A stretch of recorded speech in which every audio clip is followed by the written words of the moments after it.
ಇನ್ನು K V Raj ಅವರ ಗರಡಿಯಲ್ಲಿ ಬಂದವರು ಈಗ ಹುಲಿಯಾ ಅಂತ ಸಿನಿಮಾಗಳು ಎಷ್ಟೋ ಜನ ಡೈರೆಕ್ಟರ್ಗಳಿಗೆ ಅದೊಂದು ಸ್ಫೂರ್ತಿ ಕೊಟ್ಟದ್ದು, ನಾವು ಇಂಡಸ್ಟ್ರಿಗೆ ಬರಬೇಕು, ಈ ಥರದೊಂದು ಸಿನಿಮಾಗಳು ಮಾಡಬೇಕು ಅಂತ. ಸ್ಟಾರ್ಟ್ ಏನೋ ಅವ್ರು ಕೊಟ್ಟರು ಸರ್, ಅದ್ರ ನಂತರದಲ್ಲಿ ನಡ್ಸ್ಕೊಂಡು ಹೋಗೋರು ತುಂಬ ಕಮ್ಮಿ ಆಗ್ಬಿಟ್ರು ನಮ್ಮ ಇಂಡಸ್ಟ್ರಿಯಲ್ಲಿ.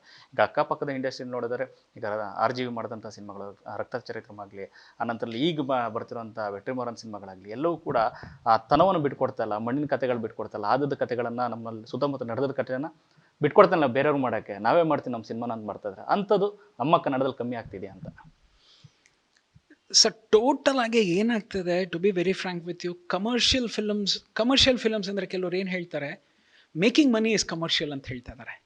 ನಮ್ಗೆ ಅದನ್ನು ಹೇಳ್ಕೊಡ್ಲಿಲ್ಲ. ಕಮರ್ಷಿಯಲ್ ಅಂತಂದರೆ ಎಲ್ಲವನ್ನೂ ಇಟ್ಟು ಅದರಲ್ಲಿ ಏನೋ ಒಂದು ವಿಷಯವನ್ನು ಆಡಿಯನ್ಸ್ಗೆ ಮುಟ್ಟಿಸೋಂತಹ ಒಂದು ಪ್ರಯತ್ನ. ಗೋಲಿಬಾರ್ ಅಂತ ಕೇಳಿದ ತಕ್ಷಣವೇ ನಡೆದಂತಹ ವಿಷಯಗಳು ಏನು ಅಂತ ಹೇಳಿ ಅದರಲ್ಲಿ ಒಂದಷ್ಟು ವಿಷಯನ ತಂದುಕೊಟ್ಟವರು ಶಿವಮಣಿ. ಲಾಕಪ್ ಡೆತ್ ಅಂದಿದ ತಕ್ಷಣವೇ ಒಂದು ಲಾಕಪ್ ಡೆತ್ ಕೇಸಲ್ಲಿ ಆಯಿತು ಅಂದರೆ ಏನೆಲ್ಲ ಆಗುತ್ತೆ ಅಂತ ಕಮರ್ಷಿಯಲಾಗಿ ಕಟ್ಕೊಟ್ಟಂತಹ ವ್ಯಕ್ತಿ ಬಂದು ನಮ್ಮ ಓಂ ಪ್ರಕಾಶ್ ಸರ್. ಇದೆಲ್ಲ ಆಗ ನಡೀತಾ ಇತ್ತು. ಬೇಟೆ, ಬೇಡಿ, ಇಂದ್ರಜಿತ್, ಕದನ, ಸುಂದರಕಾಂಡ, ಯುದ್ಧಕಾಂಡ ತಗೊಳ್ಳಿ, ಅದರಲ್ಲಿ ಒಬ್ಬ ಲಾಯರ್ ಮಾಡುವಂಥ ಒಂದು ವಿಷಯಗಳು, ಸಂಗ್ರಾಮ ತಗೊಳ್ಳಿ, ಒಬ್ಬ ಅನ್ಎಜುಕೇಟೆಡ್, ಒಬ್ಬ ಎಜುಕೇಟೆಡ್ಗೆ ಅವನಿಗೆ ಸಿಗದೇ ಇರುವಂಥ ಅನ್ಎಂಪ್ಲಾಯ್ಮೆಂಟ್ ಈ ಥರದ್ದೆಲ್ಲ ಅವಾಗಿತ್ತು ಸರ್. ಈಗ ಬರ್ತಾ ಏನಾಗೋಗ್ತಾ ಇದೆ, ರೋಡ್ಗೆ ಇಳಿದು ಹೋರಾಟ ಮಾಡುವಂತಹ ವಿಷಯಗಳೇ ಮರ್ತೋಗ್ಬಿಡ್ತಾ ಇದ್ದಾರೆ.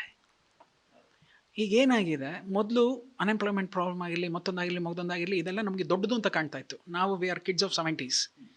ನಮಗೆ 90 ಆಗಿರಲಿ 2000ವರೆಗೂ ಅನ್ಎಂಪ್ಲಾಯ್ಮೆಂಟ್ ಅನ್ನೋದೇ ತಲೆ ಮೇಲೆ ಒಂದು ದೊಡ್ಡ ಮಟ್ಟದಲ್ಲಿತ್ತು. ಈಗೇನಾಗಿದೆ, ಸ್ವಿಗ್ಗಿಯಿಂದ ಹಿಡಿದು ಮತ್ತೊಂದು ನಮಗೆ ವಾಸ್ಟ್ ಇದಿದೆ. ಅವ್ರಿಗೆ ಯಾರಿಗೂ ತಲೆ ಕೆಡ್ಸ್ಕೊಳ್ಳೋಕೆ ಯೋಚನೆ ಇಲ್ಲ. ಎರಡನೇದು, ನಾವು ಪ್ರತಿಯೊಂದು ವಿಷಯ ನಡಿಬೇಕಾದ್ರೆ ಏನಾಗುತ್ತೆ, ಫಾರ್ ಎಕ್ಸಾಂಪಲ್ ಪಬ್ಲಿಕ್ ಆಗಿರಬೇಕು, ಪೊಲೀಸ್ ಆಗಿರ್ಬೋದು, ಪೊಲಿಟಿಷಿಯನ್ಸ್ ಆಗಿರ್ಬೋದು, ಈ ಥರ ಆಗಿನ ಕಾಲದಲ್ಲಿ ನೋಡಿದ್ರೆ ವಾಡದ್ರು ಬೀದಿಗೆ ಹೇಳ್ಕೊಂಬರೋದು ಅನ್ನೋದೊಂದಿತ್ತು. ಈಗೇನಾಗಿ ಹೋಗ್ತಾ ಇದೆ, ಅದಕ್ಕೆ ನಾವು ತಲೆಯನ್ನು ಬಗ್ಸಿ ಅವ್ರ ಪ್ರಕಾರ ನಡೆಯೋಕ್ಕೆ ಶುರು ಮಾಡಿಬಿಡ್ತಾ ಇದ್ದೀವಿ. ಕರಪ್ಟೆಡ್ ಪೊಲಿಟಿಷಿಯನ್ಸ್ ಅಂತಾರೆ, ವಾಡ್ದು ಈಚೆ ಹೇಳ್ಕೊಂಬರೋನು ಯಾರಿದ್ದಾನೆ? ಇಲ್ಲ. ಅಟ್ಲೀಸ್ಟ್ ನಾವು ಹೇಳ್ತೀವಪ್ಪ ಅಂತಂದರೆ ನಮಗೆ ಸೆನ್ಸಾರ್ನ ಒಂದು ಇದನ್ನು ಹಾಕ್ತಾರೆ. ನೀವು ನೋಡಿ ಸರ್, ಅಕ್ಕಪಕ್ಕದಲ್ಲಿ ಎಲ್ಲೂ ಇಲ್ದಿರೋ ಸೆನ್ಸಾರ್ ನಮ್ಮಲ್ಲಿದೆ. ಇದನ್ನೇ ನನಗೆ ಚಂದ್ರಶೇಖರ್ ಹೇಳಿದ್ದು. ನಾನು ಕೇಳಿದೆ, ಅಲ್ಲೆಲ್ಲೋ ತಲೆ ಕತ್ತರಿಸ್ತಾನೆ, ಅಲ್ಲೆಲ್ಲೋ ಹೊಡಿತಾನೆ, ಅಲ್ಲೆಲ್ಲೋ ಏನೋ ಮಾಡ್ತಾ ಇದ್ದಾನೆ, ನನಗೆ ಯಾಕೆ ಸರ್ ಅಂತ ಕೇಳಿದ್ರೆ ಅದು ನನ್ನ ಸಂಸ್ಕೃತಿ ಇಲ್ಲ ಅಂತ ಹೇಳ್ತಾರೆ.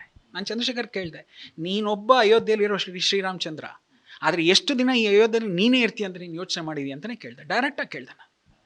ಇಲ್ವೇ ಇವತ್ತು ರಾವಣರಿಲ್ವಾ? ನೀವೆಷ್ಟು ಫಿಲಮ್ಗಳು ನೋಡಿ, ಕೆಟ್ಟದಾಗ ಅಂದಿಲ್ವಾ, ಬೈದಿಲ್ವಾ, ಮಾಡಿಲ್ವಾ? ನಾನು ಹೇಳೋದೇನು ಅಂತಂದರೆ, ಅದು ಪ್ಲಸ್ ಸೋಷಿಯಲ್ ಕಾನ್ಸಿಕ್ವೆನ್ಸಸ್ನ ತಲೆಯಲ್ಲಿ ಇಟ್ಕೊಂಡು ಮಾಡೋವಂಥ ವಿಷಯಗಳಾಗಿರ್ಬೋದು. ಆಮೇಲೆ ಏನೋ ಒಂದು ಮಾಡ್ತೀನಿ, ಎಕ್ಸಾಂಪಲ್ ಉಪೇಂದ್ರ ಏನೋ ಹೇಳೋಕ್ಕೆ ಪ್ರಯತ್ನ ಪಡ್ತಾ ಇದ್ದಾರೆ, ಅದು ಜನಕ್ಕೆ ರೀಚ್ ಆಗ್ತಾ ಇಲ್ಲ.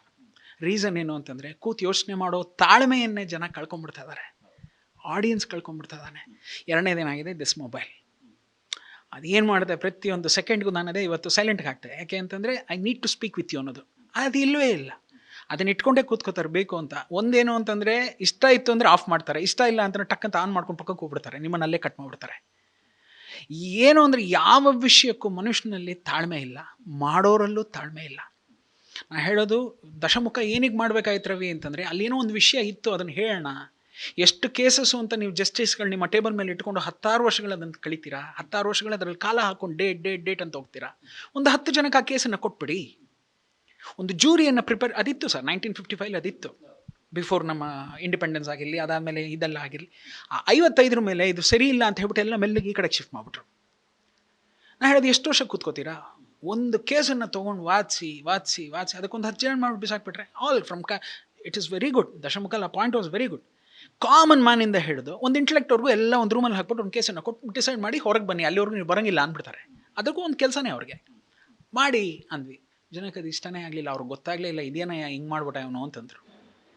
ಸೊ ಎಲ್ಲೋ ಒಂದು ವಿಷಯದಲ್ಲಿ ಡೆಡ್ಲಿ 2ನಲ್ಲಿ ಹೇಳಿದ್ವಿ, encounters is it necessary for you? ಒಂದು ತಾಯಿ ಕೇಳ್ತಾಳೆ, ನನ್ನ ಮಗ ಮಾಡಿದ ತಪ್ಪನ್ನು ಅವ್ನು ತಿದ್ಬೋದಾಯ್ತಲ್ಲ, ಕರ್ಕೊಂಡೋಗಿ ಹೊಡೆದ್ಬಿಟ್ಟು ಬಂದ್ಬಿಟ್ರಲ್ಲ ಸರ್, ನೀವೆಂಥ ಪೊಲೀಸು ಅಂತ ಕೇಳ್ತಾರೆ.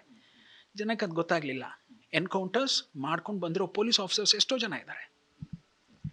ಈಗ ನಾನು ಈ ಕಡೆ ಬರ್ತೀನಿ, ರಾಜೀವ್ ಜಾಗದಲ್ಲಿ ಅದೇ BK ಶಿವರಾಮ್ ಅವರು ಒಂದು ಮಾತು ಹೇಳ್ತಾರೆ, ರವಿ ಎನ್ಕೌಂಟರ್ ಅಂತ ಓಡ್ತಾ ಇರ್ತೀವಿ ರವಿ, ಸಣ್ಣದಾಗಿ ಟಿಪ್ ತೊಗೊಂಡ್ರೆ ಒಬ್ಬ ಕಾನ್ಸ್ಟೇಬಲ್ ಹಿಂದಿನ ನಿಂತ್ಕೊಂಡು ಎನ್ಕೌಂಟರ್ ಮಾಡೋ ಟೈಮಲ್ಲಿ ಟಪ್ ಅಂತ ನಮ್ಮ ಬೆನ್ನು ಹೊಡೆದ್ಬಿಟ್ರೆ ನಾವು ಸತ್ತೋಗ್ತೀವಿ ರವಿ ಅಂತಂದರು. ಇದು BK ಶಿವರಾಮಲ್ಲಿ ಅವರಿರೋಂಥ ಭಯ. ಅದನ್ನು ನಾನು ಪಾಯಿಂಟ್ ಮಾಡ್ಕೊಂಡೆ, ಟಕ್ ಅಂತ. ಓಡ್ತಿರ್ತೀನಿ ರವಿ, ಎನ್ಕೌಂಟರ್ ಹೊಡಿತಾ ಇರ್ತೀವಿ, ಮಾಡ್ತಾ ಇರ್ತೀವಿ, ಎಲ್ಲ ಮಾಡ್ತಿರ್ಬೇಕಾರೆ ಹಿಂದ್ಗಡೆ ಯಾರೋ ಒಬ್ಬ ಟಿಪ್ ತೊಗೊಂಡು, ಯಾರೋ ಒಬ್ಬ ದುಡ್ಡು ತೊಗೊಂಡು, ಕಾನ್ಸ್ಟೇಬಲ್ ರವಿ ಟಪ್ ಅನ್ಸ್ಬಿಟ್ರೆ ನಾನು ಬೆನ್ನು ಬಿದ್ದುಬಿಡ್ತೇನೆ, ನಾನು ಸತ್ತೋಗ್ಬಿಟ್ರೆ ನಾಳೆ ಮನೇಲಿ ಯಾರು ಇರ್ತಾರೆ ರವಿ ಅಂತಂದರು. ಅರೆ ಪೊಲೀಸಲ್ಲೂ ಈ ಭಯ ಇದೆಯಾ? ಇದೇ ರವಿ ಅಂತಂದರು. ಅದೇ ಪಿಕ್ಚರ್. ಅಷ್ಟೇ ತಾನೇ. ಒಂದು ಟಿಪ್ ಕೊಟ್ಟರೆ ಸಾಕು, ಬಿ ಕೆ ಶಿವರಾಮ್ ಅವ್ರು ಬೆಳೀತಾ ಇದಾರಾ? ಹಿಂದ್ಗಡೆ ಹೋಗಿರ್ತೀಯಲ್ವ, ಯಾವಲೋ ಡಮ್ ಅನ್ಸ್ಬಿಟ್ಟು ನಿಂಗೆ ಏನು ಬೇಕು ನಾನು ಸೆಟ್ಲ್ ಮಾಡ್ತೀನಿ ಅಂತಂದರೆ ಕಾನ್ಸ್ಟೇಬಲ್ ಹೊಡಿತಾನೆ. ಒಬ್ಬ ರೌಡಿನ ಹೊಡಿಯೋದು ಕೇಳಿದಿರ, ಒಬ್ಬ ಪೊಲೀಸು ಇನ್ನೊಬ್ಬ ನೋಡಿಬೋದಾ? ಅದು ಆ ಭಯ ಅವ್ರದಲ್ಲಿದೆ. ಅವ್ರು ಕೊಟ್ಟಂತಹ ಕಥೆನೇ ಅದು. ಈ ರಾಜೀವ್ ಗಾಂಧಿ ಎಲ್ಲ CCB ಅಲ್ಲಿ ಮಾಡಿದ ನನ್ನ ತಪ್ಪೇನು ಅಂತಂದರೆ ಡೈರೆಕ್ಟ್ ಪೊಲೀಸ್ ಅಂತ ಇಡ್ಬೋದಾಗಿತ್ತು. CCB ಇಂಟಿಟ್ಟೆ because Shivaram was from CCB, central crime branch ಅಂತ. ಸರ್ 2009 2006 CCB ಅಂದರೆ ಯಾರು ಅಂತ ಗೊತ್ತಿಲ್ಲ ಅಂದ್ಬಿಟ್ರೆ ಜನ, ನಂಗೆ ಏನು ಮಾಡ್ಬೇಕು ಸರ್ ಅಂದರೆ ನಾವು ಒಂಚೂರು ಮುಂದಕ್ಕೆ ಹೋಗಿ ಕತೆ ಹೇಳ್ತೀವಲ್ಲ, ಅದು ಇವರು ಹಿಂದಕ್ಕಿರೋರಿಗೆ ಅಲ್ಲಿ ಅದೇ ಹೇಳ್ತಾರಲ್ಲ, ನಮ್ಮ ಗುರುಗಳು ಅದೇ ಹೇಳ್ತಾ ಇದ್ರು. ಯಾವಾಗ ಅದು ಫ್ಲಾಪ್ ಆಗಿದ ತಕ್ಷಣ ಹೇಳಿದ್ರು ಹುಲಿಯಾಗೆ, ಈ ಜನಕ್ಕೆ ಏನು ಅಂತಂದರೆ ಸತ್ಯ ಒಪ್ಕೊಳ್ಳೋದಕ್ಕೆ ತಾಕತ್ತಿಲ್ಲ, ದಮ್ಮು ಇಲ್ಲ, ಸತ್ತೋಗ್ಬಿಟ್ಟಿದ್ದಾರೆ ಇವರೆಲ್ಲ ಹಂಗೆ. ಎರಡನೇ ತೀರ ಏನಾದ್ರು ಹೇಳ್ಬೇಕು ಅಂದರೆ ಬಾಳೆಹಣ್ಣನ್ನು ಬಿಡಿಸಿ ಬಾಯಿಗಿಟ್ರೆ ಓಕೆ ಸರ್, ಬಾಯಿಗಿಟ್ಟು ನಾನು ಹಿಂಗೆ ಇದು ಮಾಡಿ ಅದನ್ನ ಹಿಂಗೆ ಎಳಿಬೇಕು, ಅದು ಒಳಗೋದ್ರೆ ಇಲ್ಲಿ ಪಚನ ಆಯ್ತು ಅಂದ್ಬಿಟ್ಟು ಹೊಟ್ಟೆಲಿ ಹಿಂಗೆ ಅನ್ಬೇಕಂತೆ. ಈ ಮಟ್ಟಕ್ಕೆ ಬರ್ತಾ ಇದ್ದಾರೆ. ಸೊ ಏನೂ ಮಾಡೋಕ್ಕಾಗಲ್ಲ. ಇವತ್ತಿಂದು ತಾಳ್ಮೆನೂ ಕಳ್ಕೊಂಬಿಟ್ಟಿದ್ದಾರೆ. ಮೇಕರ್ಸ್ ಕೂಡ ತಾಳ್ಮೆ ಕಳ್ಕೊಂಬಿಡ್ತಾ ಇದ್ದಾರೆ. ಪುಟ್ಟದಾಗ ಒಂದು ಲವ್ ಸ್ಟೋರಿನ 4 ರೂಮಲ್ಲಿ ನಡೆಯುತ್ತೆ, ಒಂದು 4 ರೋಡಲ್ಲಿ ನಡೆಯುತ್ತೆ, ಒಂದು 4-5 ಹಾಡು ಹಾಕೋಣ, ಟಕ್ಕಂದು ಮಾಡ್ಬಿಡೋಣ. ಪುಟ್ಟದಾಗ ಏನೋ ಒಂದು ಸೆಂಟಿಮೆಂಟಲ್ ಕಥೆನಾ ಒಂದು 4 ಮನೆಗೆ ಇದ್ರಲ್ಲಿ ನಡೆಯುತ್ತೆ, ಯಾವುದೋ ಒಂದು ಕ್ಯಾರೆಕ್ಟರ್ ಹಂಗೆ ಬೇಕು ಅದು ಮಾಡಿಬಿಡೋಣ. ಇಲ್ವಾ ಯಾವುದೋ ಒಂದು ಈ ಥರದ್ದು ಇಟ್ಕೊಂಡು ಮಾಡ್ಬಿಡೋಣ. ಇಲ್ಲ ಯಾವುದು ಸರ್ ಕತೆಗಳನ್ನು ತುಂಬ ಲೈಟ್ ಲೈನ್ಸ್ ಮೇಲೆ ಶುರು ಮಾಡ್ಕೊಂಬಿಟ್ರಿ. ಈಗ ಅವಾಗೆಲ್ಲ ನಾವು ಹುಡುಕ್ತಾ ಇದ್ವಿ ಸರ್, ಎಷ್ಟು ದೊಡ್ಡ ಕತೆ ಆಗಬೇಕು. ಬಿಕಾಸ್ ನಮಗೆಲ್ಲ ಇದ್ದಿದ್ದು ಸ್ಫೂರ್ತಿ ಯಾರು ಅಂತ ರಾಮು, ನಮಗೆಲ್ಲ ಸ್ಫೂರ್ತಿ ಇದೆ ರಾಕ್ಲೈನ್. ರಾಮು ಆ ಕತೆ ಮಾಡ್ತಿದ್ದಾರಾ? ರಾಕ್ಲೈನ್ ಇನ್ನೊಂದು ಮಾಡೋರು, ಬಾ ನೀನೇನಾದ್ರು ಕತೆ ಹೇಳು ಅನ್ನೋರು. ಈ ಕಡೆ ಇವರೇನೋ ಏನೋ ಮಾಡಿ ಸಿಂಹದ ಮರಿ ಮಾಡ್ತಾ ಇರಲ್ಲ, AK-47 ನಾನು ಆಯುಧ ಮಾಡ್ತೀನಿ ಅನ್ನೋರು. ಕಾಂಪಿಟೇಷನ್ ಇನ್ಬಿಟ್ಟು ಪ್ರೊಡ್ಯೂಸರ್ಸ್ ಇತ್ತು. ಈಗ ಪ್ರೊಡ್ಯೂಸರ್ ಕೂಡ ಎಷ್ಟಪ್ಪ ಹೌದಾ ಬಜೆಟ ಚಿಕ್ಕದಾಗಿ ಮಾಡ್ಕೊಂಡ್ಬಿಡೋದು, ದೊಡ್ಡದಾಗಿ ಮಾಡೋಂಗಿಲ್ಲ, ಏನಾರು ಆದರೆ ನೀನೇ ಜವಾಬ್ದಾರಿ ತಗೊಳ್ಳಿ. ಪುಟ್ಟ ಲೈನು, ಪುಟ್ಟ ಕತೆ, ಸರಳ ವಿರಳ ಕತೆಗಳು, ಈ ಥರ ಮಾಡ್ಕೊಂಡು ಹೊರಡೋಗ್ತಾ ಇದ್ದಾರೆ. ನಾ ಹೇಳೋದೇನು ಅಂತಂದರೆ ನಡಿಬೇಕು ಸರ್, ನೀವು ಹೇಳ್ದಂಗೆ ನಮ್ಮ ಮಣ್ಣಿನ ಕತೆ ಪ್ಲಸ್ ನಾಳೆ ಬೆಳಗ್ಗೆ ಏನೋ ಆಯ್ತಾ ಆ ವಿಷಯವನ್ನು ಹೊಡೆದು ಮಾತಾಡೋವಂಥ ಒಬ್ಬ ನಿರ್ದೇಶಕ, ಹೊಡೆದು ಬರೆಯುವಂತಹ ಒಬ್ಬ ಬರಹಗಾರ ಇದ್ದಾರೆ ಸರ್, ತುಂಬ ಜನ ಇದ್ದಾರೆ. ಇವ್ರಿಗೇನು ಅಂದರೆ ಬಿಟ್ಬಿಡ್ತಾ ಇದ್ದಾರೆ, ನಮ್ಮ ತನವನ್ನು ಬಿಟ್ಕೊಟ್ಬಿಡ್ತಾ ಇದ್ದಾರೆ. ಕಮರ್ಷಿಯಲ್ ಅಂದರೆ ದುಡ್ಡು ಅಂತ ಅಂದ್ಕೊಂಡಿದ್ದಾರೆ. ಅಲ್ಲ, ಕಮರ್ಷಿಯಲ್ ಅಂತಂದರೆ ಎಲ್ಲ ವಿಷಯಗಳನ್ನು ಇಟ್ಟು.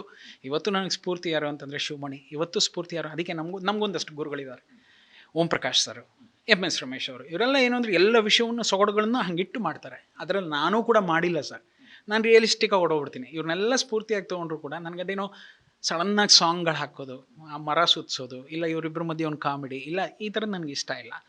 ಏನೋ ಮಾಡೋದು ಆ ಥರ ಇಲ್ಲ. ನನಗೇನು ರಿಯಲಿಸ್ಟಿಕ್ ಅಂದರೆ ಡೆಪ್ತಿಗೆ ಹೋಗೋಕೆ ಆದಷ್ಟು ಇಷ್ಟಪಡ್ತೀನಿ.